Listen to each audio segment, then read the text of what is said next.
श्री शिवाय नमस्तुभ्यम दोस्तों।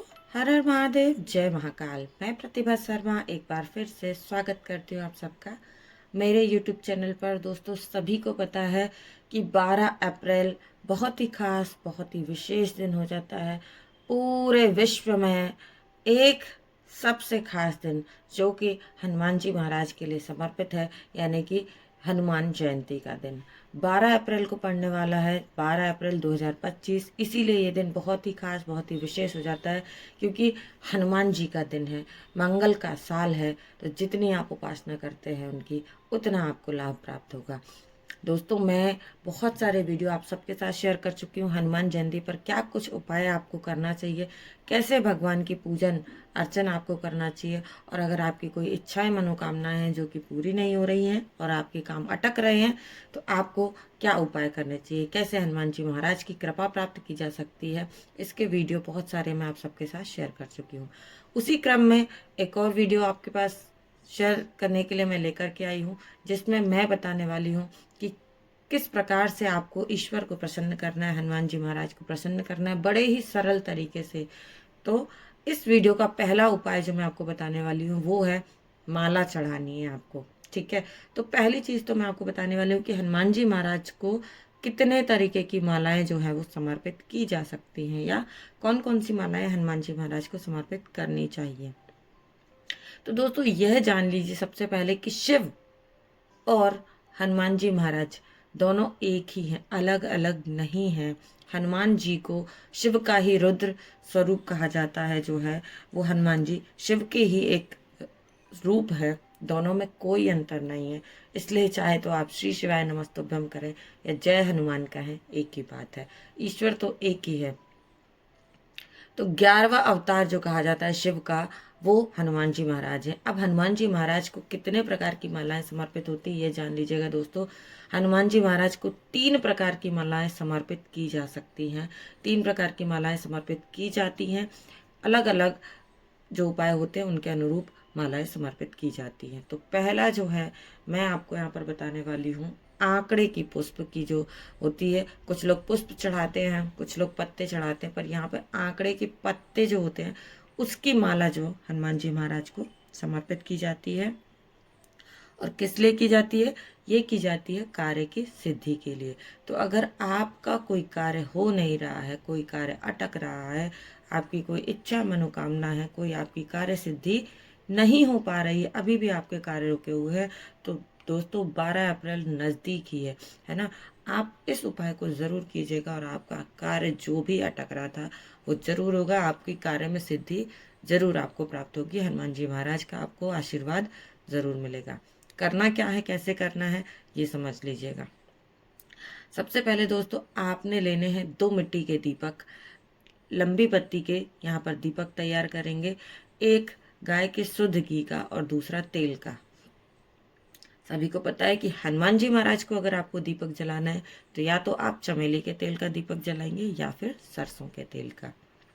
दोनों ही बहुत उचित होते हैं। अगर आपको चमेली का तेल मिल जाता है बहुत अच्छी बात है, इससे अच्छा तो कुछ हो ही नहीं सकता। अर्थात आप सरसों के तेल का एक दीपक, तो आपने 2 दीपक तैयार करने हैं, एक चमेली के तेल का दीपक, दूसरा गाय के शुद्ध घी का दीपक, और दोनों ही दीपक में लंबी बत्ती होनी चाहिए, ये याद रखिएगा। साथ ही साथ हमें यहाँ पर तैयार करनी है आंकड़े के पत्तों की माला। पुष्प का प्रयोग नहीं है इसमें, आंकड़े के जो पत्ते पत्ते होते हैं उनका प्रयोग करेंगे हम। तो अब कहीं पर इसको आक का फूल भी बोलते हैं, कहीं पर इसको मदार का पौधा भी बोलते हैं, या मदार का पुष्प भी बोलते हैं। तो मदार, आंकड़ा या आक, आपके आसपास जो भी इसे बोला जाता है, उसकी आपको 108 पत्तियां लेनी है। कितनी लेनी है? गिन करके 108 पत्तियां, और 108 पत्तियों की एक माला तैयार करनी है। माला कैसे तैयार करते हैं ये भी बता देती हूँ आपको। पत्तों को आपको सुई धागे से सिलना नहीं है ना। पत्तों को सुई धागे से सिलना नहीं है। उसके ऊपर आपको सबसे पहले तो राम राम लिखना है। तो राम राम कैसे लिखेंगे? सीता राम सीता राम सीता राम। तो छोटी सी कटोरी में जो सिंदूर हनुमान जी महाराज को समर्पित होता है, उस सिंदूर को आप चमेली के तेल से घोल लीजिए, यानी कि लिक्विड में थोड़ा सा बना लीजिए गाढ़ा पेस्ट, और किसी लकड़ी की मदद से हर एक पत्ते पर आपको लिखना है सीताराम सीताराम सीताराम। अब कितने पत्तों की माला बनानी है? 108। तो 108 में से एक पत्ता आपको अलग रख लेना है, जिसको खाली रखना है, उसमें आपको कुछ भी नहीं लिखना है। यानी कि 107 पत्तों पर आपको सीताराम सीताराम सीताराम लिखना है और एक पत्ता बिल्कुल अलग रख देना है। जब आपने इन सब में सीताराम लिख लिया तो आपने धागा लेना है। धागा कौन सा ले सकते हैं? जो कच्चा सूत होता है, हाथ में बांधने वाला लच्छा होता है, ऐसा कोई भी धागा ले लीजिएगा, या किसी भी प्रकार का धागा जो आपके पास अवेलेबल है। धागे में आपने पत्ते को ऐसे गोल गोल बनाना है, पाइप के जैसा, उसको रोल बना लेना है और धागे को लपेटते जाना है।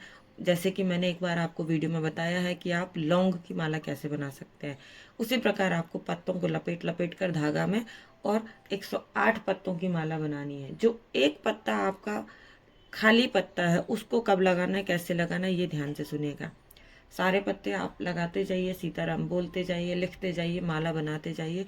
जो एक आखिरी पत्ता आपका सीताराम जिस पे नहीं लिखना है, उस पत्ते को अपने दोनों हाथों में रखिएगा। खाली पत्ते को अपने दोनों हाथों की गदेली से ऐसे कवर कर लेना है आपको, और उसके बाद हनुमान जी महाराज का स्मरण करते हुए श्री हनुमान जी महाराज से अपनी इच्छा, अपनी मनोकामना, जो भी आपकी विश है, जो भी आपकी कार्य सिद्धि नहीं हो पा रही, उस कार्य की बताना है, उसके बारे में प्रार्थना करना है हनुमान जी महाराज को कि हे हनुमान जी महाराज, ये हमारा कार्य सिद्ध नहीं हो पा रहा है, अपनी कृपा हमारे ऊपर बनाए, और उस पत्ते को आपको उस माला में लगा देना है।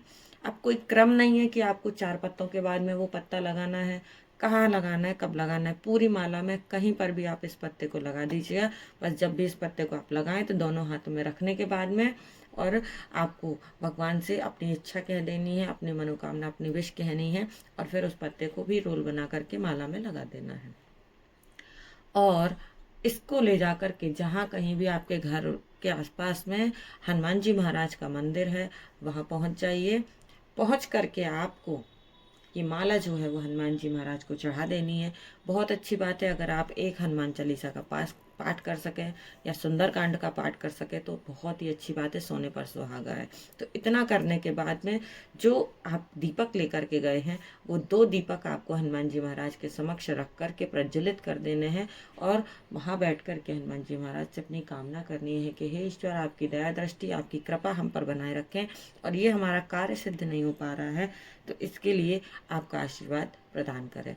ऐसी कामना कर करके आपको इस उपाय को करना चाहिए दोस्तों। और यकीन मानिए कि इतना खास, इतना विशेष और इतने सरल स्वभाव के हमारे हनुमान जी महाराज हैं कि आपके ऊपर अपनी दया दृष्टि जरूर डालेंगे, और जो कार्य आपका नहीं हो रहा है, जो इच्छा मनोकामना आपकी रुक रही है, वो ज़रूर से पूरी होगी।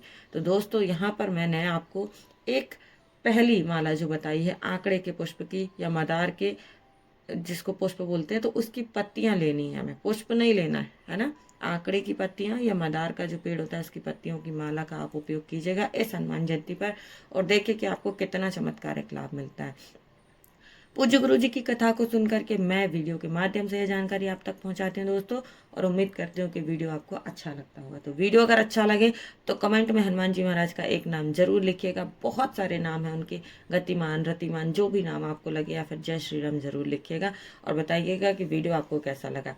ऐसी ही महत्वपूर्ण जानकारियाँ देखने के लिए और अगले 2 जिनमें मैं शेयर करने वाली हूँ कि हनुमान जी महाराज को और कौन सी 2 मालाएं समर्पित की जाती हैं, किस कार्य की सिद्धि के लिए, कौन सी मनोकामना, कौन सी विश पूर्ण करने के लिए आपको इन मालाओं का प्रयोग करना चाहिए, इस हनुमान जयंती पर इस उपाय को ज़रूर कीजिएगा दोस्तों, आपको अवश्य लाभ मिलेगा। ऐसी महत्वपूर्ण जानकारियाँ देखने और सुनने के लिए मेरे साथ बने रहें। मिलेंगे अगले वीडियो में, तब तक के लिए श्री शिवाय नमस्तुभ्यम। हर हर महादेव। जय महाकाल। जय श्री राम।